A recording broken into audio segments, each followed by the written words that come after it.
Hello everyone, कैसे हो सब लोग। सीए स्टूडेंट्स, पहले तो बहुत बहुत मुबारकबाद उन बच्चों के लिए जिन बच्चों ने झंडे गाड़ दिए हैं। रिजल्ट आ गया है बहुत अच्छा और बहुत बहुत मुबारकबाद, कॉन्ग्रेचुलेशन टू एवरीवन जिन बच्चों ने पास कर लिया। ठीक है, मैं बहुत खुश हूं, I am proud of you all, बहुत ही बढ़िया। अब क्या है कि आप लोग तो अब जो बच्चे पास हो गए उन बच्चों को तो ये है कि अब आगे क्या करना है। आगे जो ग्रुप 1 पास करके बैठे हैं उनको ऑब्वियसली ग्रुप 2 की तैयारी करनी है ना। तो वो लोग साथ साथ ग्रुप 2 की तैयारी करेंगे। ठीक है, तो जो बचे हुए सब्जेक्ट्स हैं वो क्वालिफाई करेंगे ग्रुप 2 के। अच्छा, न्यू कोर्स है, आप लोगों को तो पता ही है कि ओल्ड से न्यू हो गया। और जो बच्चों ने बोथ ग्रुप क्वालिफाई कर लिया है, बोथ ग्रुप क्वालिफाई कर लिया है, वेरी बहुत ही बड़ी बात है बोथ ग्रुप क्वालिफाई करना। और अगर आप लोगों ने बोथ ग्रुप क्वालिफाई कर लिया है तो अब वो बच्चे आर्टिकलशिप के लिए फोकस करेंगे।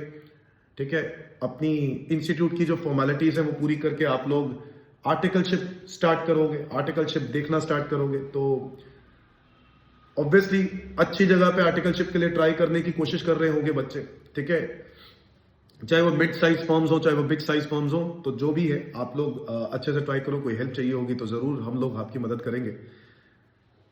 नाउ अब आती है बात उन बच्चों की जो बच्चों ने रिसेंटली क्वालिफाई नहीं कर पाए। तो सीए स्टूडेंट्स, जो बच्चे क्वालिफाई नहीं कर पाए, पहले तो हिम्मत हारने की जरूरत नहीं है। ठीक है, ये एक एग्जाम है और ये एक जो एग्जाम होते हैं ना वो आपको, ठीक है, आप लोगों ने अपनी तरफ से पूरी कोशिश करी। मैं समझता हूं बहुत सारे बच्चों के मुझे मैसेज आए, बहुत सारे बच्चों से मेरी बात हुई फोन पे, और मुझे लगता है कि ठीक है, उनको फील भी हो रहा है कि यार ऐसा नहीं था कि हमने मेहनत नहीं करी। मैं ये नहीं कह रहा हूं कि आप लोगों ने मेहनत नहीं करी, आप लोगों ने मेहनत करी, बेइंतहा मेहनत करी। बहुत सारे बच्चे दूसरे अटेम्प्ट में भी फेल हो गए, वो दूसरे अटेम्प्ट में भी पास नहीं हो पाए। दोस्तों, ये सीए एग्जाम होते ही कुछ ऐसे हैं। अगर आपको ये लगता है कि ये इतने आसान हो कि आप लोग बस बीकॉम की तरह क्वालिफाई करते जाओ एक एक करके, तो ऐसा नहीं होता। ये सीए एग्जाम होते ही ऐसे हैं।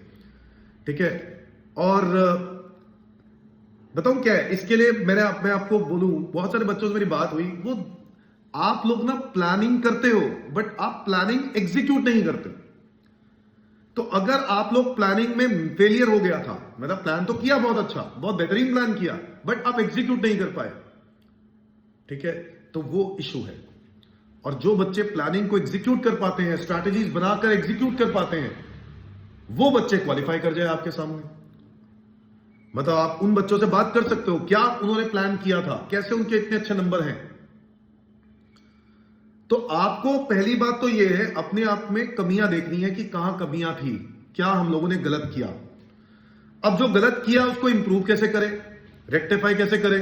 तो रेक्टिफाई करने के लिए आप लोग पहले फिर से स्ट्रैटेजी बनाओ, बट इस बार जो स्ट्रैटेजी बनाओगे या प्लान बनाओगे उसको एग्जीक्यूट करना है। ठीक है, एक्शन में लेके आना है। सिर्फ प्लानिंग ही नहीं रहनी चाहिए, इनिशिएटिव लेना है, एक्शन में लेके आना है। क्या मेरी बात समझे? तो इस बात का ध्यान देना। Don't be disheartened. ठीक है, हम आपके साथ हमेशा हैं, मैं आपके साथ हमेशा हूं। तो आपको कोई भी डाउट हो, कोई मैसेज करना है, कोई डिस्कशन करना है किसी चीज से भी रिलेटेड। अब देखो, ज्यादा अगर बच्चों के दिमाग में यही आ रहा है कि सर वो ओल्ड कोर्स से अब न्यू कोर्स हो गया है मैंडेटरी वाला, तो अब क्या करेंगे, न्यू कोर्स के में क्या करेंगे, तो घबराने की कोई जरूरत ही नहीं है। कोई बात नहीं, कुछ ऐसी चेंजेस हैं जो आपके सब्जेक्ट के अंदर आए हैं। जैसे जो बच्चे फेल हो गए और अब वो बच्चे ग्रुप 1 के लिए जाना चाहते हैं, तो उसमें अब 3 सब्जेक्ट हैं, अकाउंट्स, लॉ और टैक्स। टैक्स के अंदर कुछ चेंजेस हैं, 3-4 चैप्टर चेंजेस आ गए हैं, 3-4 चैप्टर ऐड हो गए हैं। इनफैक्ट लॉ के अंदर भी कुछ एडिशंस हुई हैं, कुछ डिलीशन हुई है, कुछ एडिशंस हुई हैं, और अकाउंट्स में भी काफी एडिशंस हुई हैं। मतलब अकाउंट्स में मेरे को जो सुनने में मिला है काफी एडिशंस हुई हैं, बहुत ज्यादा। तो अकाउंट्स आपका ऐड हो गया है, टैक्स में कुछ एडिशंस हो गई हैं, लॉ में कुछ एडिशंस हैं। तो आपका ग्रुप 1 इस बार बहुत छोटा मोटा नहीं है। तो ये 3 सब्जेक्ट है, बट वो 3 सब्जेक्ट 4 के बराबर ही है। ठीक है, ऑलरेडी आपका इतना कोर्स हो गया है।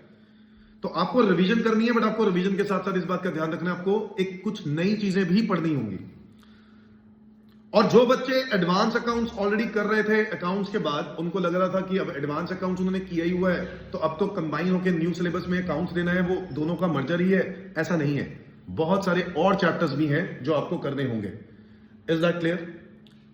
तो वो तो आपको इंडिविजुअली उस पर्टिकुलर टीचर से बात करनी होगी, जो भी टीचर उस सब्जेक्ट के लिए आपको पढ़ाते थे। ठीक है, मैं आपको टैक्स के लिए गाइड करूंगा। तो आप मुझसे पूछोगे टैक्स में क्या चेंजेस हैं, तो टैक्स में जीएसटी में 3-4 चैप्टर में चेंजेस हैं।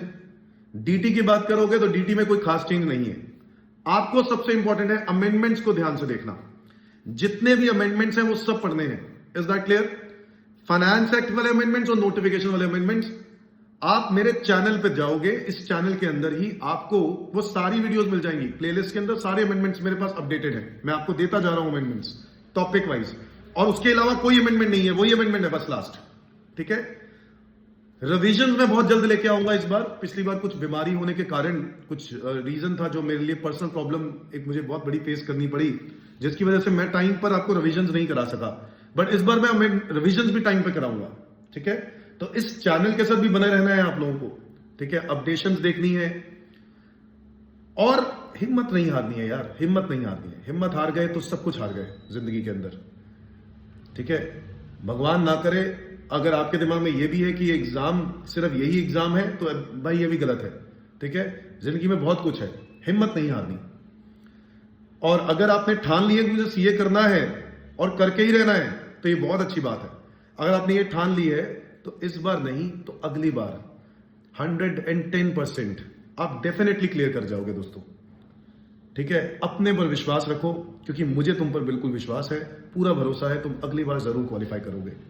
ठीक है जी, और कुछ डिस्कशन करनी हो तो आप मुझे मैसेज कर सकते हो।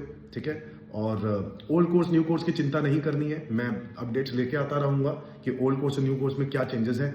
मेरे चैनल के साथ भी बने रहना। टैक्स के लिए, बाकी सब्जेक्ट के लिए आपको बाकी रिस्पेक्टिव टीचर से बात करनी होगी। ठीक है, और उस पर्टिकुलर सब्जेक्ट के अपडेट्स लो कि क्या चेंजेस आए हैं। घबराना नहीं है, पैनिक नहीं होना है, कोई दिक्कत नहीं हुई। ओल्ड कोर्स न्यू कोर्स से कोई फर्क नहीं पड़ेगा। आपको जो एडिशंस हैं वो करने तो है ही है। ठीक है, और थोड़ी सी मेहनत बढ़ गई है, बट मुझे लगता है कि एक चार्टर्ड अकाउंटेंट को इतने एफर्ट करने की तो आदत अब पड़ी गई है। ठीक है, तो थोड़े से और एफर्ट करने हैं। Is that clear? अच्छा, बच्चा बोथ ग्रुप और सिंगल ग्रुप में भी कंफ्यूज हो रहा है, तो मैं आपको बताऊं, सिंपल सी बात है, अपने मन की सुनो यार। अगर आपका मन कहता है कि मुझे सिंगल देना है तो आप सिंगल दो, तो बोथ ग्रुप देने का कोई मतलब नहीं। और अगर आपको लगता है बोथ ग्रुप देना है, ठीक है, और आपने तैयारी पहले भी की थी, आपने बोथ ग्रुप दिया था, फेल हो गए बोथ ग्रुप में, और आपके बोथ ग्रुप में भी अच्छे खासे मार्क्स थे। ठीक है, अच्छे खासे मार्क्स थे। आप मुझसे पर्सनली मुझसे बात कर सकते हो इस बारे में। मैं आपको रिकमेंड करूंगा, सजेस्ट करूंगा कि आपको सिंगल देना चाहिए या बोथ देना चाहिए। ठीक है, तो घबराना नहीं है, पैनिक नहीं होना है, एंड बस लड़ाई करनी है और लड़ाई लड़ते रहना है। ठीक है, अब बुरी हालत कर देंगे, अब मे अटेम्प्ट जो है क्वालिफाई करके ही रहेंगे। Is that clear? All the best दोस्तों, पढ़ाई चालू कर दो। कल से ही, एक दिन से आप अपने प्लानिंग करनी स्टार्ट कर दो। आज रात से स्ट्रैटेजी बनाओ, और वो स्ट्रैटेजी को इस बार जो बनाओगे ना, उसको प्लीज एग्जीक्यूट करना। ठीक है, यू डेफिनेटली इस बार आप एग्जाम क्वालिफाई करोगे। Bye bye.